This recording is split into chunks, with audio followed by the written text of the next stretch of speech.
Bismillahirrahmanirrahim. Alhamdulillah nahmaduhu wa nasta'inuhu wa nastaghfiruh.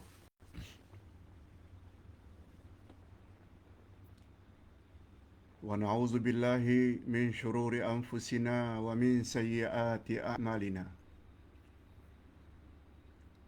Man yahdihillahu fala mudilla lahu wa man yudlil fala hadiya lahu. Asyhadu an la ilaha illallah wahdahu la syarika lah. Wa asyhadu anna Muhammadan abduhu wa rasuluh la nabiyya ba'dah. Allahumma salli wa sallim ala nabiyyina Muhammad wa ala alihi wa sahbihi ajma'in, amma ba'd. Hadirin dan hadirat rahimakumullah. Assalamualaikum warahmatullahi wabarakatuh. Alhamdulillah, kita bersyukur kehadirat Allah Azza wa Jalla.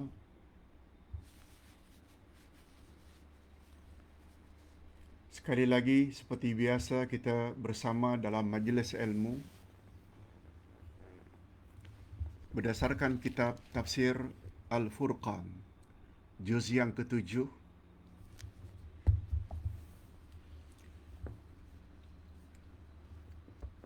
Tafsir Al-Furqan, juz yang ke-7, dari halaman 267 hingga halaman 276, di bawah tajuk Perintah mengucapkan salam. Perintah mengucapkan salam.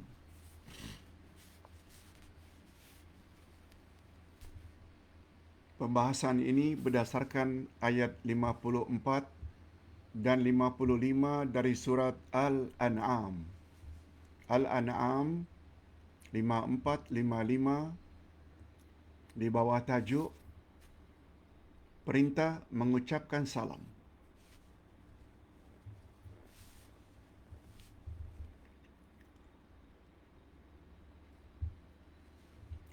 Bagi Ustaz, topik ini sangat mustahab.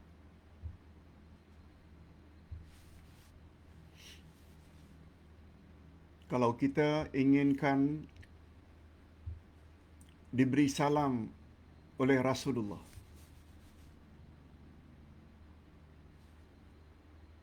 malah diberi salam oleh Allah sendiri,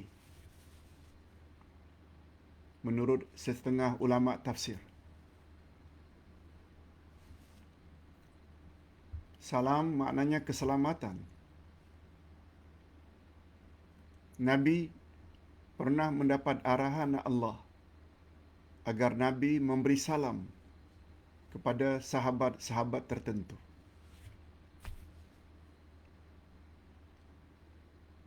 Mengapa mereka termasuk orang yang layak mendapat salam daripada Nabi sallallahu alaihi wasallam? InsyaAllah dalam masa 45 minit berikut ini kita akan dapat tahu sebab-sebabnya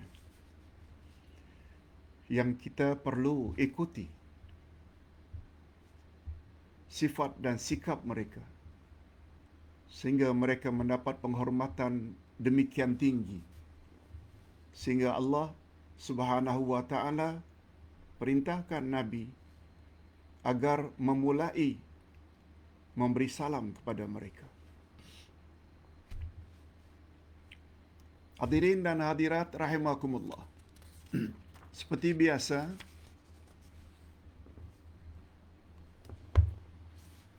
sebelum kita tafsirkan ayat ini, sebelum kita terjemahkan ayat ini, bagus juga kita tahu latar belakang ayat-ayat ini diturunkan. Pada ayat-ayat terdahulu, ingat, pada ayat-ayat sebelum ini, Allah Subhanahu wa ta'ala memperingatkan Nabi Muhammad sallallahu alaihi wasallam jangan mengusir sahabat-sahabatnya yang dekat dengan baginda, yang mau mengikuti majlis ilmu baginda, yang ingin mendengar tunjuk ajar baginda.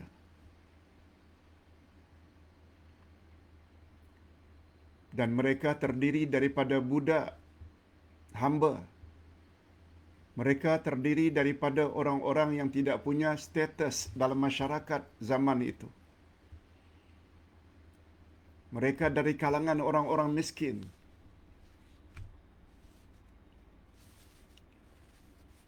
Kemudian lalulah beberapa pembesar Quraisy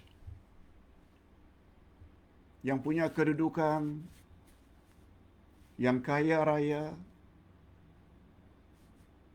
Kata mereka, "Hai Muhammad, kalau engkau ingin agar kami ikut agamamu, sila usir."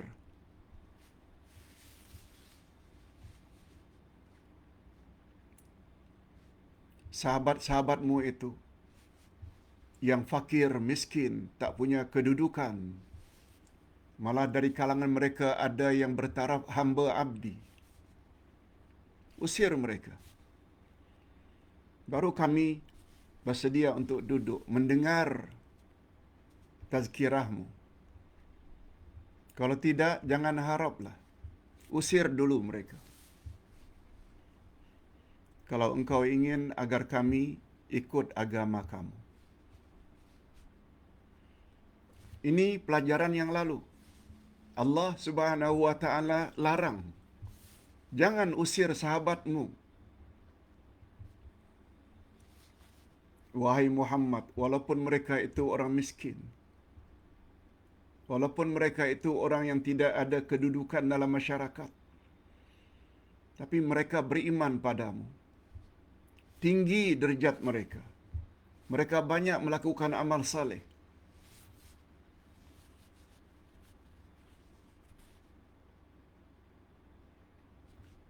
Jangan usir mereka, hai Muhammad.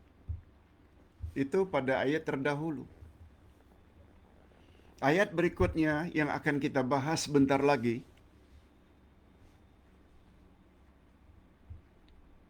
Allah suruh Nabi Muhammad sallallahu alaihi wasallam ucapkan salam. Selamat sejahtera wahai sahabat-sahabatku. Walaupun mereka itu orang yang tidak punya kedudukan. Walaupun mereka itu fakir miskin. Walaupun mereka dulu yang taat kepadamu banyak buat dosa. Dulunya di zaman jahiliyah.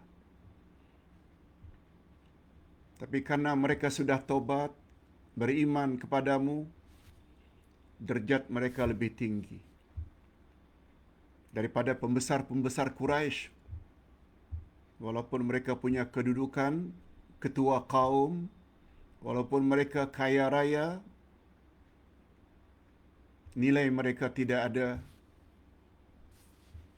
sedikit pun dalam pandanganku, kata Allah.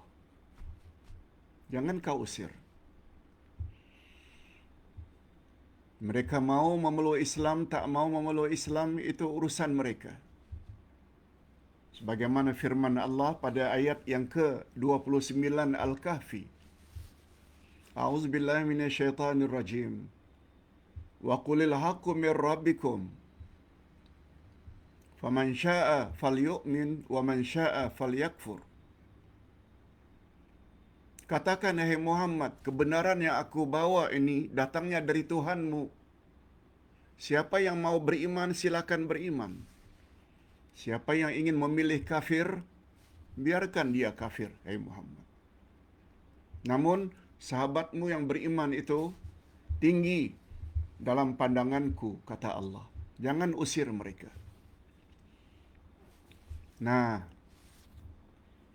setelah kita tahu background atau latar belakang Mengapa ayat ini turun? Baru kita baca ayat. Kemudian kita terjemahkan secara literal dan kita ikuti dengan terjemahan maknawiyah atau tafsir untuk kita ambil pengajaran. Ustaz bacakan ayatnya. Ayat 54. A'udzubillahi minasyaitonirrajim. وَإِذَا جَاءَكَ الَّذِينَ يُؤْمِنُونَ بِآيَاتِنَا فَقُلْ سَلَامٌ عَلَيْكُمْ كَتَبَ رَبُّكُمْ عَلَى نَفْسِهِ الرَّحْمَةَ أَنَّهُ مَنْ عَمِلَ مِنْكُمْ سُوءًا بِجَهَالَةٍ ثُمَّ تَابَ مِنْ بَعْدِهِ وَأَصْلَحَ فَأَنَّهُ غَفُورٌ رَحِيمٌ.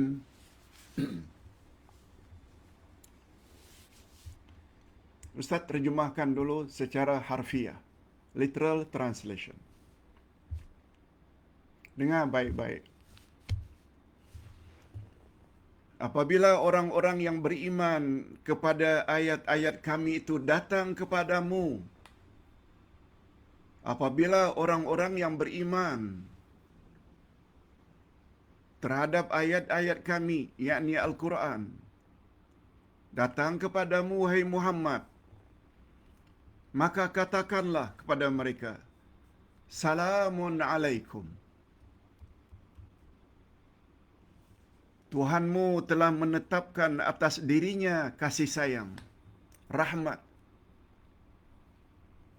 yaitu bahwasanya barang siapa yang berbuat kejahatan di antara kamu lantaran kejahilan, kemudian dia bertobat setelah mengerjakannya,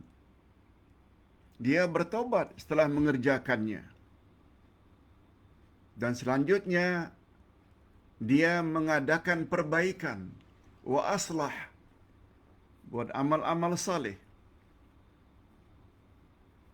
Lalu apa kata Allah pada penghujung ayat? Maka sesungguhnya Allah Maha Pengampun lagi Maha Penyayang. Ustaz ulang sekali lagi secara ringkas, terjemah harfiah.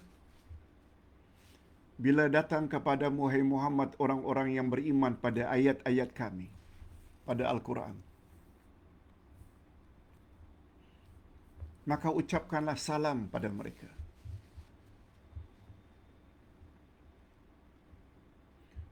Tuhanmu, Allah, telah menetapkan rahmat, kasih sayang ke atas dirinya.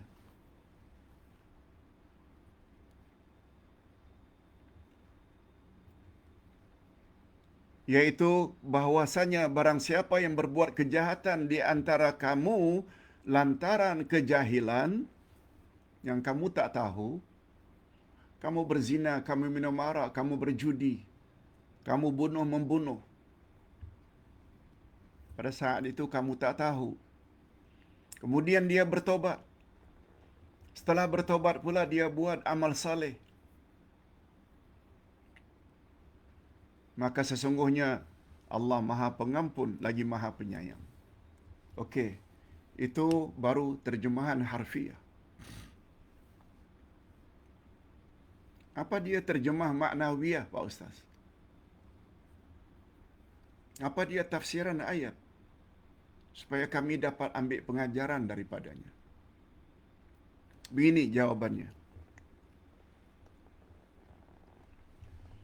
Menurut Imam Al-Qurtubi, ayat ini diturunkan berkenaan dengan orang-orang beriman yang Nabi SAW dilarang oleh Allah mengusir mereka atas desakan pembesar-pembesar Quraisy.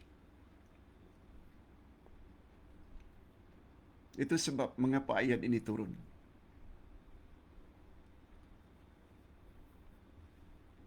Pembesar-pembesar Quraisy mengatakan, kami rasa tidak patut, tidak wajar.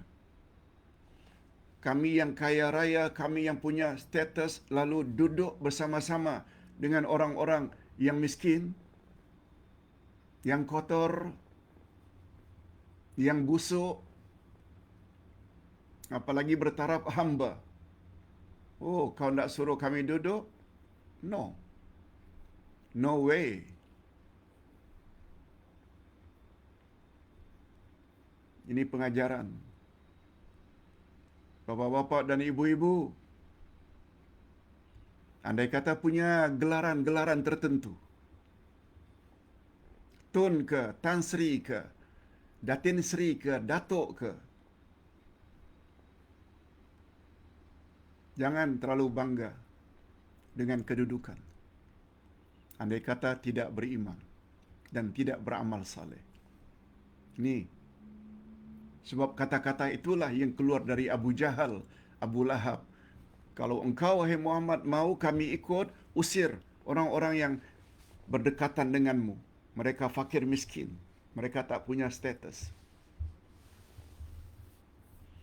Jadi setelah Allah larang Nabi, jangan usir mereka yang telah beriman itu.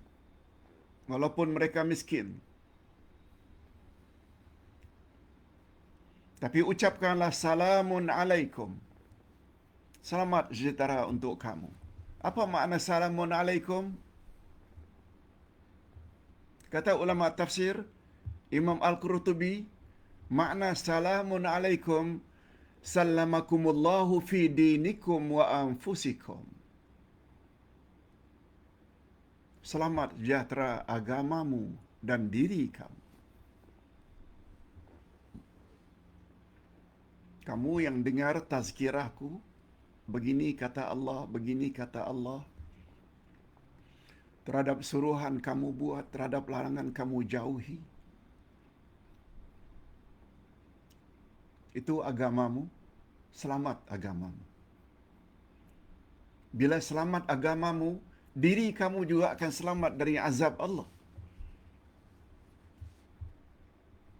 Sama ada di alam kubur atau di alam akhirat. Kamu insya Allah tak akan masuk neraka. Itu makna salamun alaikum. Sallamakumullahu fi dinikum wa anfusikum. Niscaya Allah akan selamatkan agamamu dan Allah akan selamatkan diri kamu.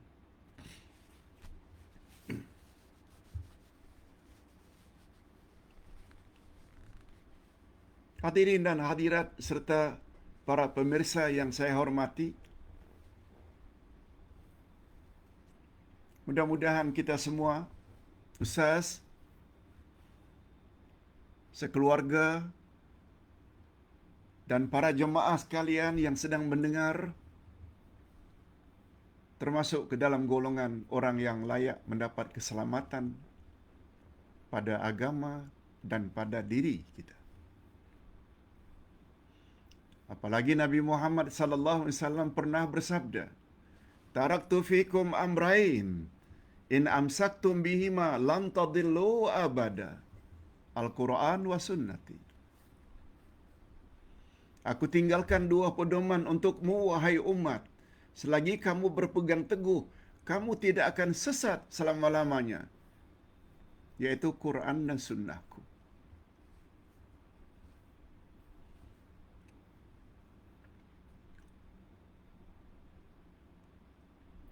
Selanjutnya kata Imam Al-Qurtubi, ada dua pendapat dalam hal ini.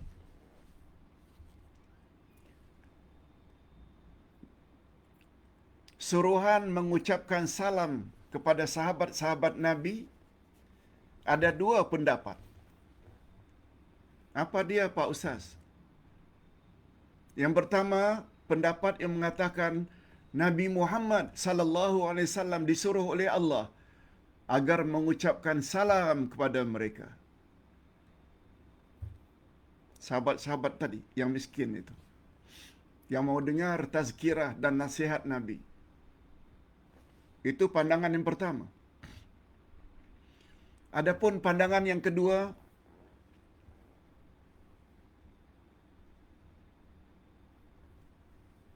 Pandangan yang kedua yaitu salam daripada Allah.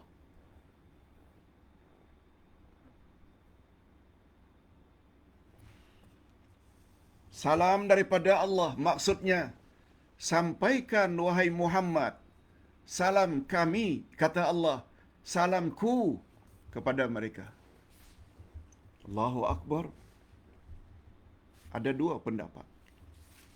Sama ada Nabi disuruh memberi salam kepada mereka,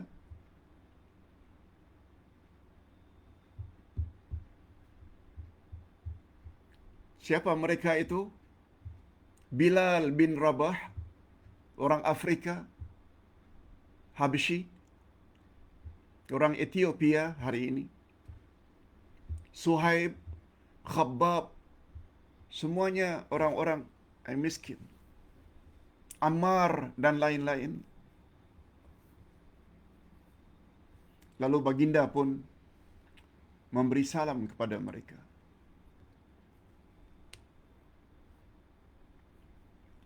Sambil baginda bersabda, bukan memberi salam saja. Apa kata baginda? Komen baginda, Alhamdulillahillazi ja'ala fi ummati man amarani an abda'ahum bisalam. Apa kata Nabi? Sambil memberi salam, segala puji bagi Allah, syukur yang telah menjadikan di dalam umatku maha suci.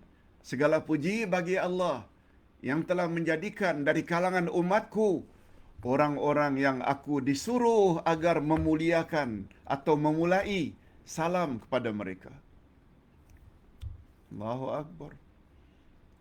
Ini yang Ustaz katakan tadi. Allah suruh orang yang paling mulia memberi salam kepada fakir miskin, hamba sahaya. Apa sebabnya? Karena iman kepada Allah. Dan sebab-sebab yang lain nanti kita akan sebut. Ini yang Ustaz katakan. Topik pagi ini sangat penting untuk kita tahu agar kita juga layak mendapat salam dan kasih sayang dari Nabi Muhammad sallallahu alaihi wasallam. Dan yang kedua, pendapat yang kedua, Allah suruh Nabi Muhammad agar menyampaikan salam Allah kepada mereka. Allahu Akbar. Allahumma ja'alna minhum. Ya Allah, masukkanlah kami ke dalam golongan orang-orang yang mulia itu. Kemudian komen ulama tafsir, kedua-dua pandangan di atas, sama ada salam itu menyuruh Nabi memberi salam kepada mereka, atau yang kedua, Allah suruh Nabi menyampaikan salam Allah kepada mereka. Kedua-dua pandangan di atas membuktikan betapa mulia kedudukan para sahabat berkenaan di sisi Allah. Allahu Akbar. Walaupun mereka tidak mempunyai kedudukan dalam masyarakatnya dan mereka hidup dalam keadaan kemiskinan. Itu sebabnya andai kata kita dalam hidup di dunia ini tak begitu senang, tidak begitu kaya, tak punya kedudukan pun, masyarakat awam, masyarakat marhain, itu bukan ukuran kemuliaan seseorang di sisi Allah, bukan. Apalagi Nabi Muhammad sallallahu alaihi wasallam bersabda, "Laisal ghina an kasratil 'arad, walakinnal ghina ghinan nafs." Bukanlah yang dikatakan kaya itu orang yang banyak harta melimpah ruah. Tapi kaya yang sebenar adalah kaya hati. Apa dia sifat hati yang paling utama? Iman. Bukanlah orang yang punya harta melimpah ruah itu namanya orang yang kaya, Tapi kaya yang sebenar adalah kaya hati. Dan sifat hati yang paling utama, yang paling mulia, iman.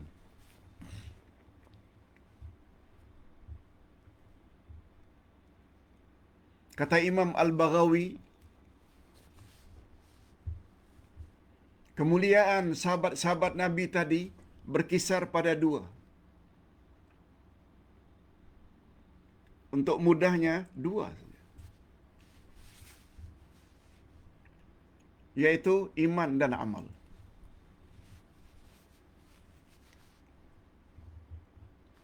Iman dan amal.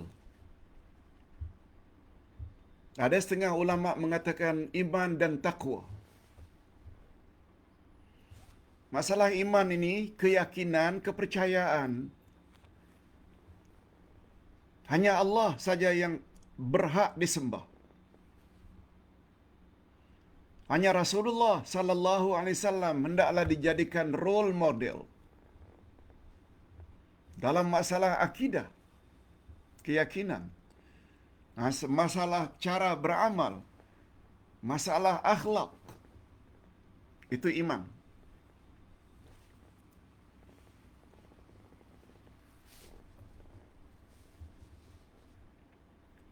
Yang kedua, takwa. Takwa maknanya sama dengan amal. Buat suruhan Allah, jauhi larangan Allah. Sebagaimana Bilal, Rabah yang kita sebutkan tadi. Mereka orang yang bertakwa. Buat suruhan Allah, jauhi larangan Allah.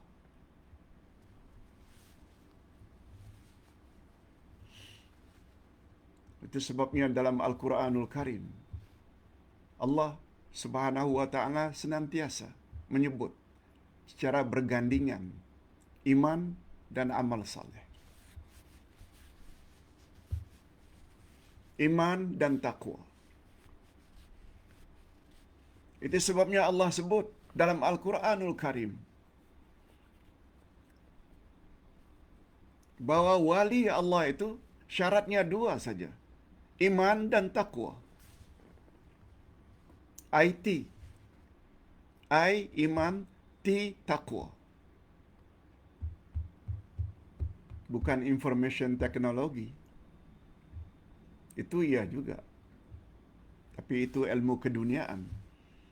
Tapi yang Ustaz maksudkan, yang membuat kita akan selamat ini dan mulia dalam pandangan Allah, mesti punya IT yang short form daripada iman dan takwa. Iman itu masalah dalaman, takwa ini masalah luaran, amal saleh.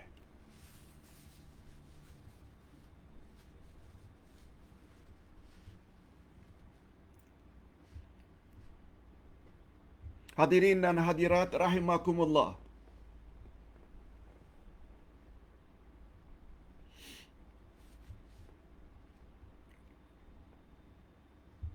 Walaupun mereka dulu sahabat-sahabat Nabi tersebut semasa jahiliyah banyak buat perkara-perkara tak senonoh, maksiat. Tapi Allah Subhanahu wa ta'ala telah wajibkan ke atas dirinya sifat rahmat, kasih sayang. Asalkan mereka bertobat dan ikuti tobat mereka dengan amal-amal saleh, kedudukan mereka tinggi di sisi Allah. Tobat. Itu sebabnya Ustaz selalu sebut kata-kata Sayyidina Ali dan Sufyan bin Uyainah tentang kelebihan tobat. Apa kata mereka? Tidak ada nikmat yang paling tinggi dalam Islam setelah kami memeluk Islam kecuali nikmat tobat. Ustaz ulang sekali lagi. Tidak ada nikmat yang paling tinggi mengatasi nikmat Islam. Itu yang paling tinggi Yang keduanya, nikmat tobat. Yang paling tinggi, masuk Islam, itu nomor satu lah. Sebab hanya Islam agama yang Allah reda.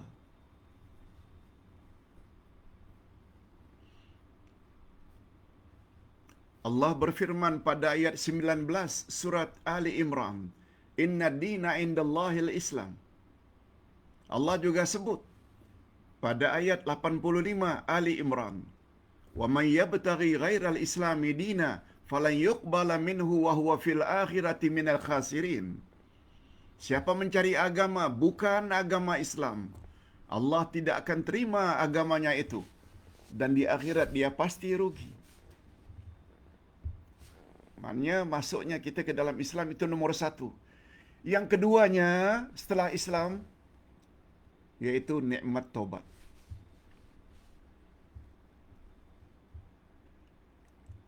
Bila ditanya mengapa Pak Ustaz? Sebab bila orang dah taubat, dia seperti orang yang tidak ada dosa langsung. Sebab bagi Islam, dalam Islam, setiap anak yang lahir keluar dari perut ibunya tanpa dosa. Sabda Nabi, "Kullu mauludin yuladu 'alal fitrah." Tiap-tiap anak yang lahir adalah lahir dalam keadaan suci. Suci.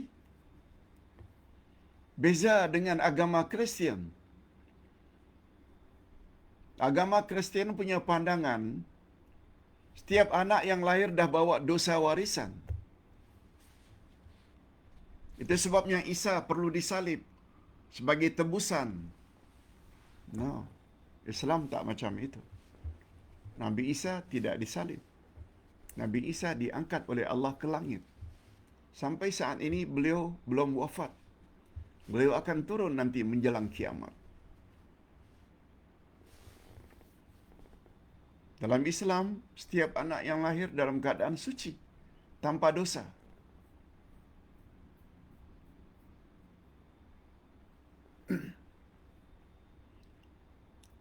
Setelah kita dewasa, setelah balik, baru ada suruhan yang kita tidak buat dosa.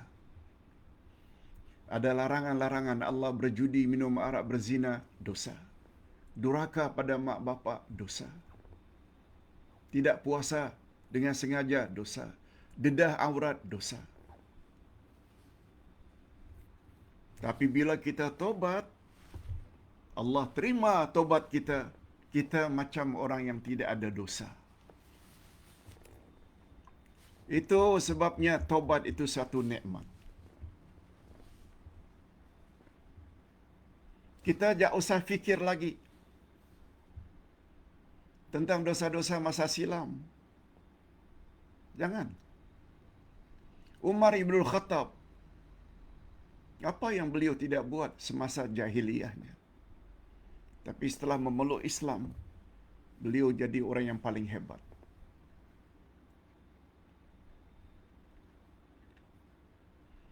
Bapa-bapa dan ibu-ibu serta para pemirsa yang saya hormati, betul tak kita semua, termasuk ustaz, pernah buat dosa?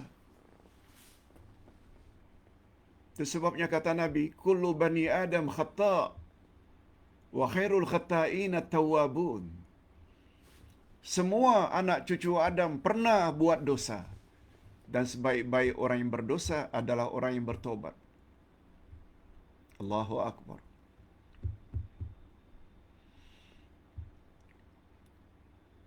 Apalagi kita yang sudah lansia, sudah lanjut usia, umur 60, 70, 80,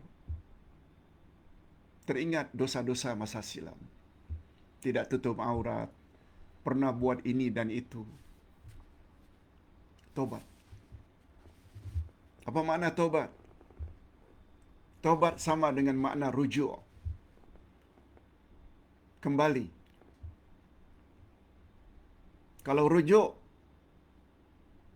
kembalinya suami kepada isteri yang sudah ditalak, dicerai, itu rujuk. sama dengan makna tobat. Tobat maknanya rujuk orang-orang berdosa seperti kita kepada Allah. Kembali. Yang selama ini tidak salat, mula salat. Yang selama ini berjudi, minum arak, berzina, tinggalkan larangan-larangan Allah. Itu maknanya tobat. Tobat sama dengan makna rujuk.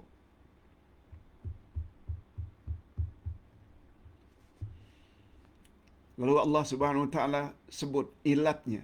Ilat maknanya sebabnya. Mengapa mereka mulia?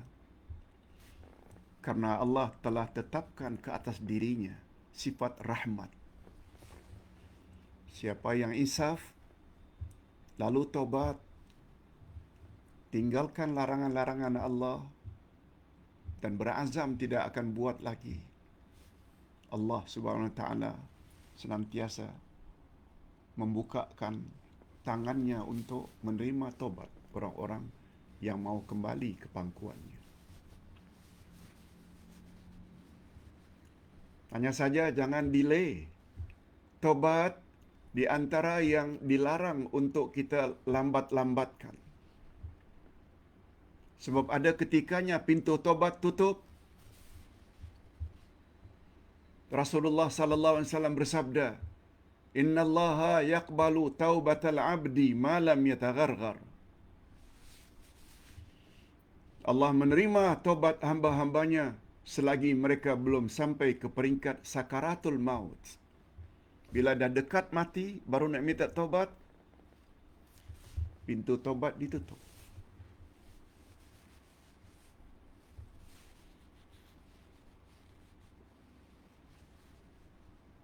Kemudian Allah Subhanahu Wa Taala jelaskan dalam ayat tadi. Ini masih lagi ayat 54. Annahu man amila minkum su'am bijahalah thumma taba min ba'dihi wa aslah fa innahu ghafurur rahim. Coba dengar terjemahannya. Bahwasanya barang siapa yang berbuat kejahatan di antara kamu karena kejahilan, kemudian ia bertobat setelah mengerjakannya dan mengadakan perbaikan, maka sesungguhnya Allah Maha Pengampun lagi Maha Penyayang.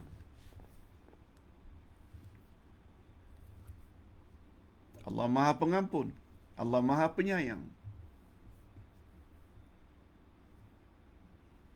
Cuma Allah sebut di sini, siapa yang melakukan kejahatan itu karena kejahilannya, kemudian dia tobat, lalu Allah terima tobatnya, dia teruskan dengan banyak melakukan amal saleh. Itu baru terjemahan harfiah. Apa dia terjemah maknawiyah, Pak Ustaz? Macam mana kalau kita tobat, sedangkan kita tahu maksiat yang kita lakukan itu dosa, kita tahu. Kita tahu berzina itu adalah dosa. Berzina juga. Kita tahu arak itu haram diminum.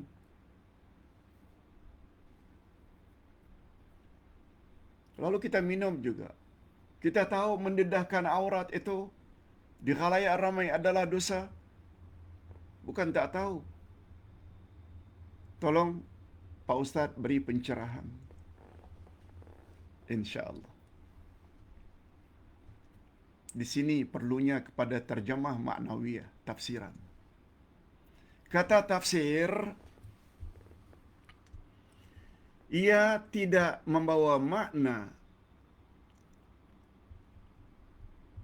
dosa-dosa yang kamu lakukan tersebut, lalu kamu tobat, tobatmu diterima. Ia tidak membawa makna bila kamu melakukan dosa sedangkan kamu tahu, bukan jahil, itu adalah dosa, lalu Allah tidak maafkan. Ia tidak membawa makna itu. Walaupun secara literal, siapa yang melakukan perbuatan maksiat, dosa, bijahalah karena kejahilannya. Kemudian dia tobat.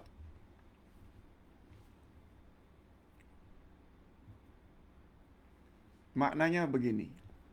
Tafsirannya begini.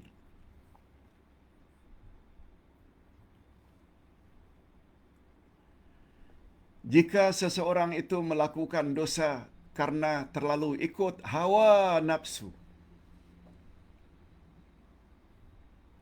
diutamakannya nafsunya,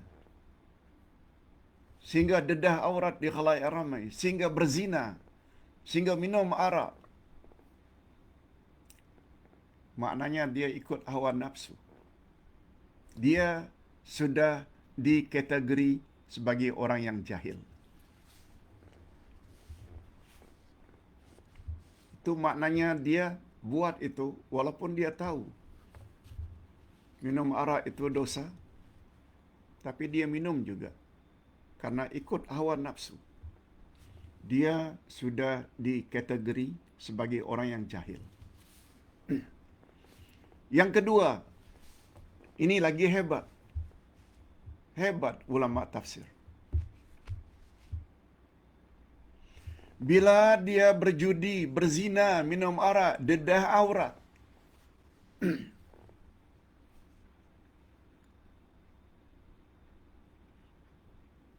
sedangkan dia tak tahu betapa besarnya azab siksaan yang dia bakal terima di akhirat nanti, gara-gara berzina, minum arak, berjudi, memfitnah.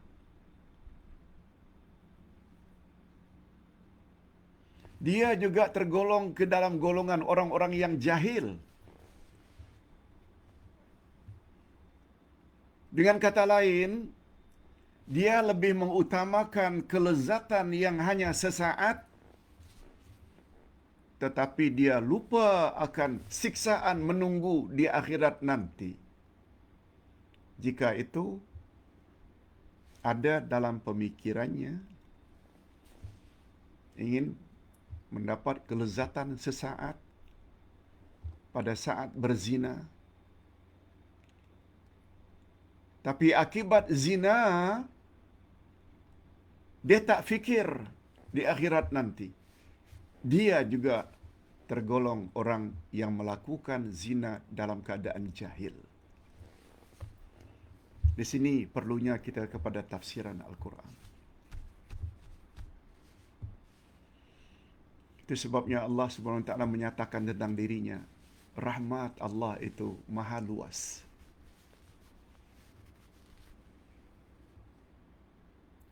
Allah ampun semuanya. Yang mustahak taubat kita itu taubat nasuha.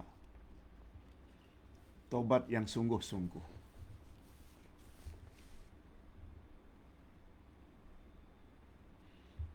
Tapi yang mustahak, setelah dia buat dosa itu dia menyesal. Ada rasa takut setelah dosa yang dia lakukan. Bukan hanya rasa takut nak mengulangi dosa yang sama, dia ikuti pula dengan amal-amal saleh. Rajin salat, rajin puasa, tutup aurat, ihsan pada ibu bapa walaupun sebelumnya suka menyakiti hati ibu bapa. Dia mula perbaiki dirinya. Orang macam inilah orang yang layak mendapat kasih sayang, rahmat Allah dan ampunan daripada Allah Azza wa Jalla.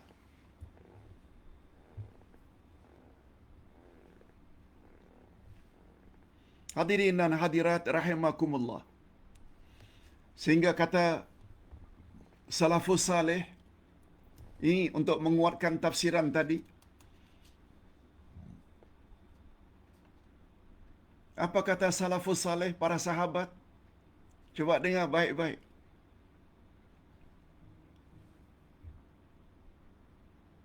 Sebab menafsirkan Quran ini, yang paling tinggi bila Quran ditafsirkan oleh ayat Quran yang lain, Yang kedua, tertingginya bila ayat Quran ditafsirkan oleh hadis Nabi.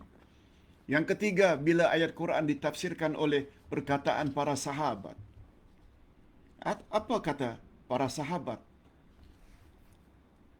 tentang kejahilan terhadap dosa tadi yang bila kita taubat? Coba dengar baik-baik. Kullu man na'asallaha fahuwa jahilun. Setiap orang yang berbuat maksiat, dia sebenarnya orang yang jahil. Allah suruh salat, dia tak salat. Maknanya dia jahil. Allah larang berjudi, berzina, dia langgar. Kullu man na'asallaha fahuwa jahil. Tiap-tiap orang yang berbuat maksiat terhadap Allah, dia sebenarnya kedudukannya orang yang jahil. Ingat ya, nama maksiat ini ada dua jenis. Sama ada suruhan Allah tidak dibuat, maksiat.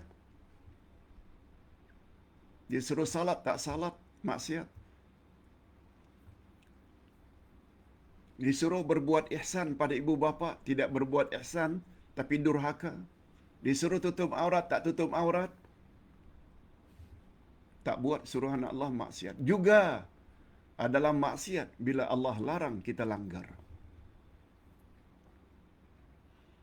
Jadi kata salafus saleh, mana-mana manusia yang buat maksiat terhadap Allah, suruhan tak dibuat, larangan tidak dijauhi, dia sebenarnya tergolong ke dalam golongan orang yang jahil. Jadi dengan kata lain, sungguh tepat tafsiran tadi. Allah terima taubat orang-orang yang berbuat maksiat disebabkan kejahilan, bukan karena dia tak tahu itu dosa. Bukan, dia tahu. Tapi jika dia buat larangan Allah, tak buat suruhan Allah, kedudukannya sebenarnya dia orang jahil.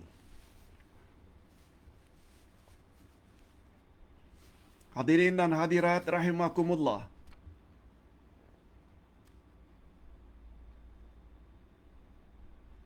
Kita teruskan dengan ayat yang kedua, yaitu ayat yang terakhir. Apa kata Allah? Selanjutnya Allah memperjelaskan dalam ayat berikutnya. Ini ayat 55. Hakikat yang sebenar-benarnya kepada orang-orang yang beriman. Apa dia perkara yang sebenarnya yang Allah ingin beritahu pada orang beriman? Agar mereka menjauhi perjalanan orang-orang yang berdosa.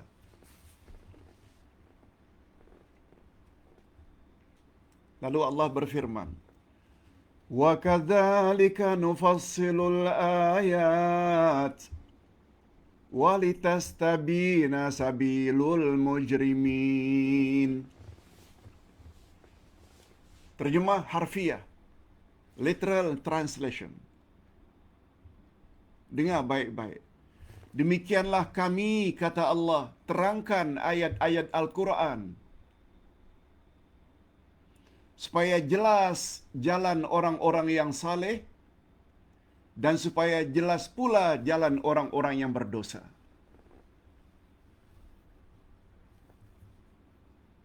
Itu baru terjemah harfiah. Kita belum lagi mampu untuk mengambil pengajaran kecuali melalui terjemah maknawiyah, tafsiran. Coba dengar kata-kata Imam Al-Maraghi. Sebagaimana uraian yang nyata lagi terang di atas. Di atas sudah nyata dan terang penjelasan kami.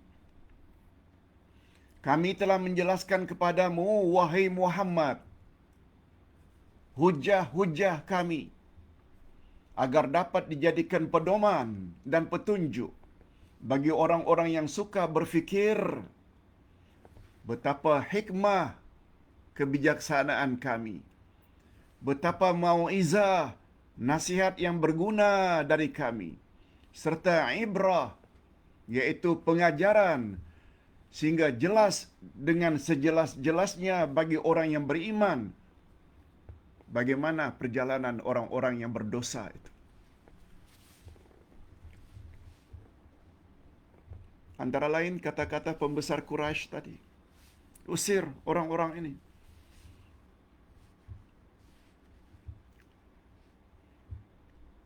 Tak wajar kami duduk dengan orang yang tidak sama peringkat mulia seperti kami.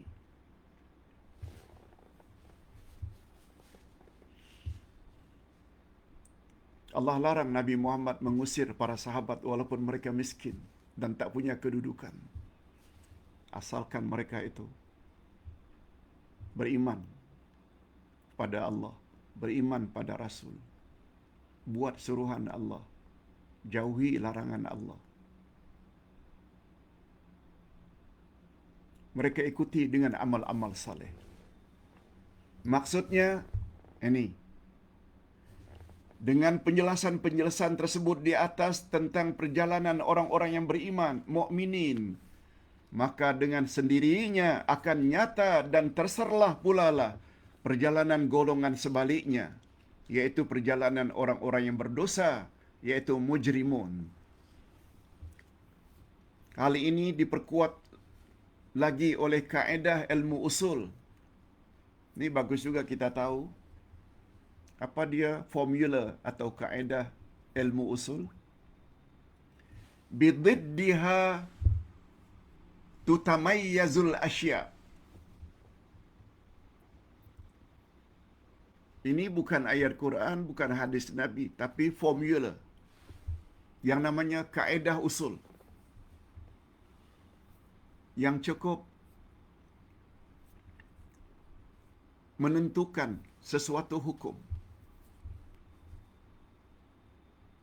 Bididdiha tutamayyazul asya. Dengan mengetahui lawannya, niscaya dapatlah sesuatu perbezaan.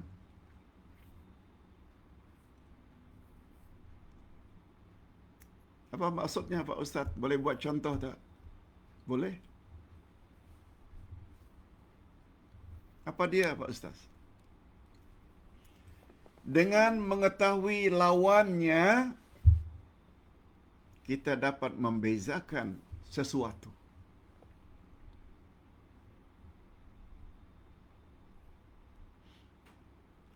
Sifat orang-orang beriman yang layak mendapat salam daripada Nabi.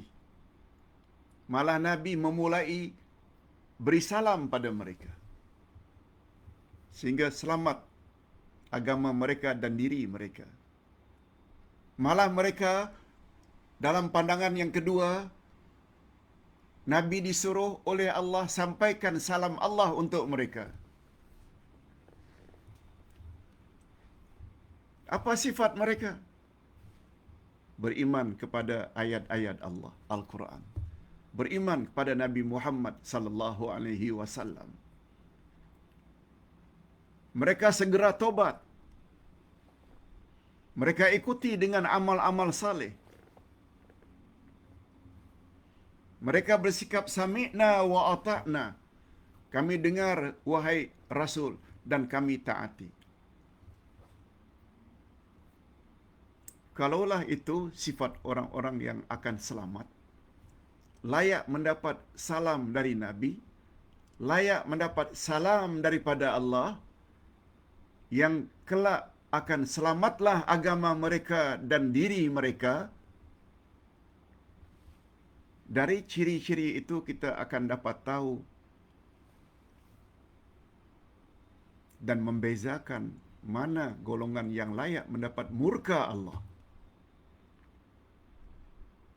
Ini yang dimaksudkan dengan mengetahui lawan sesuatu, kita mampu membuat suatu perbezaan. Maknanya, kalau orang-orang tadi mendapat reda Allah, selamat agama mereka, selamat mereka dari siksaan Allah dengan ciri-ciri tersebut, selanjutnya kita akan dapat tahu siapa yang layak untuk mendapat murka Allah. Kita akan dapat tahu siapa yang layak disiksa oleh Allah. Itu kan lawan bila tak mau beriman pada Quran. Tolak sunnah Nabi. Tak mau tobat. Tak mau memperbaiki diri. Tak mau mempertingkat amal saleh. Na'udzubillah. Dengan mengetahui ciri-ciri orang-orang yang beriman, niscaya kita akan tahu ciri-ciri orang-orang yang dimurkai Allah. Yaitu lawannya. Bididdiha, bid maknanya lawannya. Contohnya lah,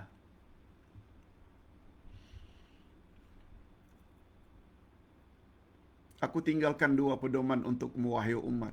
Selagi kamu berpegang teguh, kamu tak akan sesat selama-lamanya. Quran, sunnahku.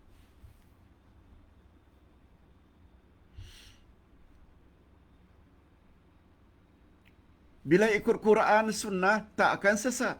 Dengan kata lain, akan dapat hidayah. Dari situ kita akan dapat tahu lawannya. Tidak mau ikut Quran, tidak mau sunnah Nabi, tak mau diikut, akan jauh hidayah daripadanya. Itu bermakna dia mengundang kesesatan. Kalau ingin mendapat hidayah, ikut Quran dan sunnah. Tak mau ikut Quran dan sunnah, satu lagi, dalalah, yang dia akan dapat kesesatan. Itu maksudnya kaedah ini.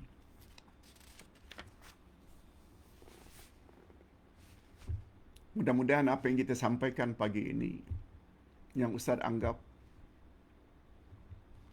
satu penjelasan yang cukup penting. Kalau kita ingin mendapat salam dari Rasul, malah salam daripada Allah dengan makna selamat agama kita dan selamat diri kita, ikut penjelasan yang telah kita sebutkan tadi. Yang kedua, status dan kedudukan seseorang di dunia, berpangkat tinggi ke, harta melimpah ruah ke, dari sudut keturunan ke, bukan jadi ukuran di sisi Allah. Kemuliaan seseorang di sisi Allah sangat terletak kepada iman dan takwa. Lihat ayat 13 dari surat Al-Hujurat. Inna akramakum indallahi atqakum. Sesungguhnya orang yang paling mulia di antara kamu adalah orang yang paling bertakwa. Takwa dengan makna buat suruhan Allah, jauhi larangan Allah. Dan takwa tak akan mungkin kalau tidak kembali kepada Quran dan sunnah Nabi. Allah berfirman pada awal Quran lagi, ayat 2 Al-Baqarah, Zalikal kitabu la raiba fih, hudal lil muttaqin. Inilah kitab Al-Quran, tidak ada sedikit pun keraguan di dalamnya, pedoman bagi orang-orang yang bertakwa. Dan Nabi Muhammad sallallahu alaihi wasallam pula, di antara gelaran baginda, baginda adalah imamul muttaqin, leader, pemimpin dari semua orang-orang yang bertakwa. Oleh sebab itu, mustahil untuk menjadi orang yang bertakwa jika Nabi Muhammad tidak mau dijadikan sebagai role model, contoh teladan, khasnya dalam beragama.